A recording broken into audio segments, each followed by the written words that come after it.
Sir আসসালামু আলাইকুম sir. জি, স্নাতক। স্যার ওই একটা বিষয় একটু স্যার জানাই রাখি আপনাকে। মাননীয় প্রধানমন্ত্রী এখন একটা বিষয় আপনাকে জানাইতে বলছেন স্যার।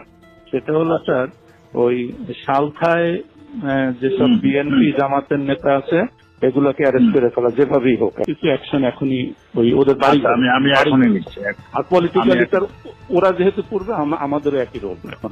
ওকে, ঠিক আছে। ফ্রম ইওর ইন্টেলিজেন্স সোর্স যে এরপরে যদি কোনো এসিল্যান্ড অফিস, ইউনো অফিস, থানা বা এই জাতীয় কোনো আক্রমণ হয় তাহলে বিএনপি জামাত এবং হেফাজতের ওই নেতাদের বাড়িতে আক্রমণ হয়। যে সকল ভূমি অফিসে জমির রেজিস্ট্রি দলিলপত্র যেগুলা এই হেফাজত জামাত নষ্ট করবে, একইভাবে তারা কিন্তু ওই তাদের জমি জমা আর পাবে না, জমি জমা হিসাব দলিলপত্র তারা পাবে না বা রেকর্ডপত্র আমরা আর দেবো না। পলিটিক্যালি লোকালি রিয়েক্ট করা মানে